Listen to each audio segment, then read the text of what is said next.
परेशान तो रहूंगा ना पार्वती, आखिर एक बेटी का बाप जो ठहरा। पार्वती, अब उसके हाथ पीले करने का समय आ गया है।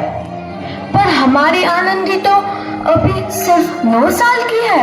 अभी तो उसके पढ़ने लिखने और खेलने कूदने के दिन हैं। देख पार्वती, लड़कियां पराया धन होती है और जितना जल्दी इन्हें घर से विदा कर दे उतना अच्छा है। कल से आनंदी की पढ़ाई लिखाई बंद। पर बापू, इसमें मेरी क्या गलती है?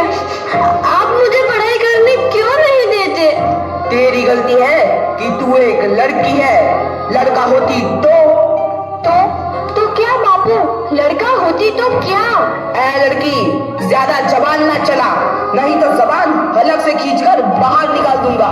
बापू, मैं पढ़ लिख कर कुछ बनना चाहती हूँ। मेरी पढ़ाई ना रोको बापू। आनंदी, तुझे पढ़ना है तो पढ़, लेकिन सारी उम्र बाप की छाती पर यूं बोझ बनकर ना बैठ। पर बापू, अभी तो मेरी उम्र पढ़ाई लिखाई की है। मुझे पढ़ लिख कर डॉक्टर बनना है। पढ़ाई पढ़ाई पढ़ाई, आज तो तेरी किताबों का काम तमाम करके ही छोड़ूंगा। ये ले। नहीं बापू, मत फाड़ो बापू। नहीं बापू, नहीं। बापू, ये तुमने क्या किया? तुमने मेरी इन किताबों को भी नहीं फाड़ा बापू। मेरी किस्मत फाड़ दी, मेरी किस्मत। ये कापी किताबें ना सिर्फ छोरों के हाथ में अच्छी लगती है, लड़कियों के हाथ में तो सिर्फ मेहंदी अच्छी लगती है, मेहंदी। पर बापू, मैं लड़की हूँ तो क्या हुआ? लड़का और लड़की तो हमारी दोनों आंखों के समान होते हैं। चुप कर आनंदी, और यह एहसान मान कि अब तक जिंदा है तू। कहीं बचपन में गला दबाकर मार दिया होता तो यह तेरी बकबक नहीं सुननी पड़ती आज। पर बापू, मुझे चूल्हा हिलाना अच्छा ना लगे है। देख छोरी, जितना जल्दी हो तू चूल्हा जलाना सीख ले, उतना ही अच्छा है तेरे लिए। और हाँ, तेरा ब्याह तो होगा, वो भी कल के कल। अपना जीवन है तुम्हारी यही कहानी। आंचल में है दूध और आंखों में है पानी। मुझे माफ कर दे बेटी, तेरे बापू के जिद के आगे मेरी एक न चलेगी। माफ कर दे बेटी, मुझे माफ कर दे। इस प्रकार मात्र 9 वर्ष की छोटी उम्र में आनंदी का विवाह गोपाल राव जोशी से हो गया। बाल विवाह एक सामाजिक कुरीति है और इस कुप्रथा का शिकार होना पड़ा आनंदी को। 5 वर्ष बाद आनंदी 14 साल की हो गई है। उसके घर एक शिशु ने जन्म लिया है। देखते हैं आगे क्या होगा। देखिए ना, इसे क्या हो गया है? इसका माथा तो अंगार की तरह तप रहा है। इसे तो बहुत तेज बुखार है। आप बिना कुछ भी बोलते हैं, दीजिए मुझे। माधव, जल्दी से वैद्य जी को बुला के लाओ। जी, अभी बुला के लाता हूँ। ये तुम क्या कर रही हो आनंदी?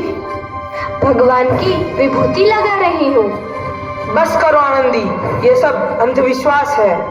अरे आप यकीन तो कीजिए, भगवान की कृपा से इसका माथा ठंडा हो रहा है और बुखार भी उतर गया है ना बाबू? देखिए, दीजिए मुझे। उठो बाबू, आंखें खोलो, तुम्हें तुम्हारी माँ बुला रही है। आंखें खोलो, देखिए ना इसे क्या हो गया है। आंखें भी नहीं खोल रहा। आंखें खोलो बेटा। आप चुप क्यों है? आंखें खोलो बेटा, आंखें खोलो। आनंदी, हमारा बेटा कभी आंखें नहीं खोलेगा। नहीं, ऐसा नहीं हो सकता। मेरे बेटे को मुझसे कोई नहीं छीन सकता, कोई नहीं छीन सकता। पागल मत बनो आनंदी। माधव,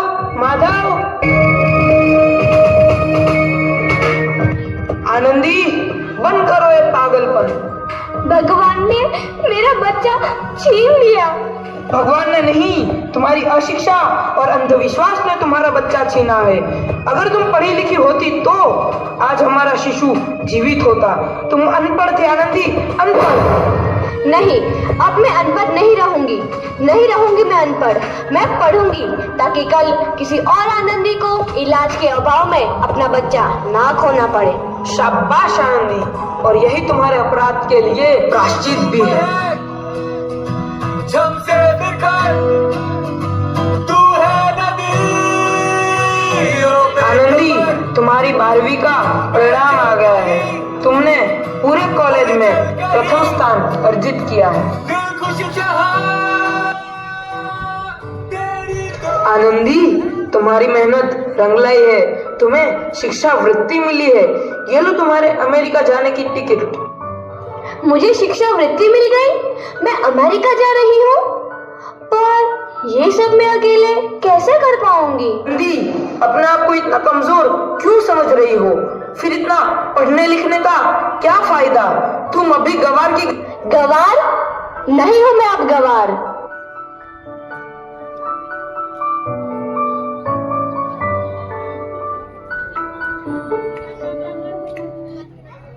तो इस प्रकार 7 अप्रैल 1883 को आनंदी अमेरिका के पेंसिल्वेनिया के लिए रवाना हुई और 3 साल बाद उन्होंने डॉक्टर ऑफ मेडिसिन की उपाधि प्राप्त कर ली।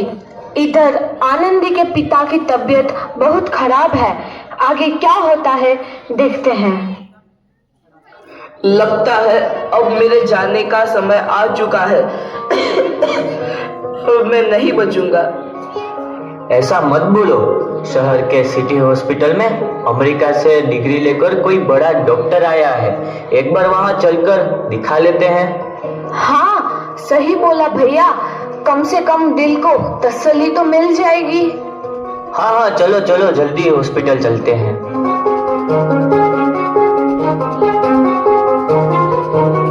इस मरीज की हालत तो बहुत ही खराब है। कोई चमत्कार ही इसे बचा सकता है। ऐसा मत बोलो भाई। डॉक्टर साहब कब तक आ जाएंगे? लो आ गई डॉक्टर मैडम। डॉक्टर मैडम जल्दी देखिए, मरीज की हालत बहुत ही खराब है।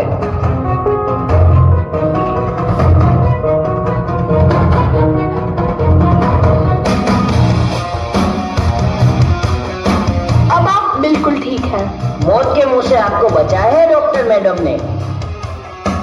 डॉक्टर साहब ने मुझे बचा लिया। मुझे मिलना है डॉक्टर साहब से। डॉक्टर साहब नहीं, डॉक्टर मैडम बोलो। डॉक्टर मैडम, उन्होंने ही तुम्हें जीवन दान दिया है। लो आ गई डॉक्टर मैडम, मिल लो उनसे। डॉक्टर मैडम, आपका बहुत बहुत धन्यवाद। आपने मेरी जान बचाई। इसके बदले में मैं गरीब भला आपको क्या दे सकता हूँ? वचन चाहिए मुझे कि कभी ये नहीं कहोगे कि लड़कियां कुछ नहीं कर सकती। वचन? ये कैसा वचन? अरे श्यामलाल, तुमने पहचाना नहीं? तुम्हारी बेटी आनंदी। आनंदी? मेरी बेटी आनंदी डॉक्टर?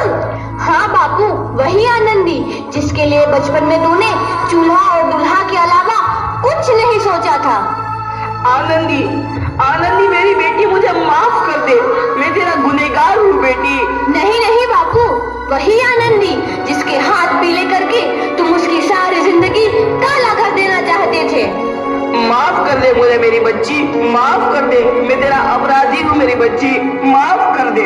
नहीं बापू, मैंने तो तेरा एहसान चुकाया है। याद है ना अपना एहसान जो बचपन में तुमने मुझ पर किया था? ताने सुना सुना कर जीते जी मार डाला था मुझको। अब बोल, और किस किस को मारेगा? आनंदी बेटी, मुझे माफ कर दे मेरी बच्ची। मैं तेरा गुनहगार हूँ। बापू, आपने ही तो बोला था किताबें सिर्फ बेटों के हाथ में अच्छी लगती है, बेटियों के हाथ में तो सिर्फ मेहंदी। बेटों और बेटियों में फर्क करना तो आंखों में फर्क करने समान है। एक का पढ़ना और दूसरे का ना पढ़ना सामाजिक अंधकार है बापू, सामाजिक अंधकार। उपकार मांगता हूँ मैं तुझ जैसी बेटी का, जिसने सारी उम्र मुझसे कुछ ना मांगा। मांगा तो सिर्फ बराबरी का दर्जा। वरना सच तो यह है कि मैं तेरी माफी के लायक भी ना हूँ। मुझ जैसा बाप तेरी बराबरी कर सके उसके मैं लायक भी ना हूँ मेरी बेटी, मैं लायक भी ना हूँ। अपने बापू को क्या माफ नहीं करोगी आनंदी? माफ कर दो आनंदी, माफ कर दो। सुबह का भूला यदि शाम को घर लौट आए तो उसे भूला नहीं कहते। बापू। तो इस प्रकार आनंदीबाई जोशी ने अपनी मेहनत और अटूट इरादे से न केवल भारत की पहली महिला डॉक्टर बनी, बल्कि आगे चल के उन लड़कियों के लिए सुनहरा रास्ता दिखा गई जो जीवन में कुछ करना चाहती थी।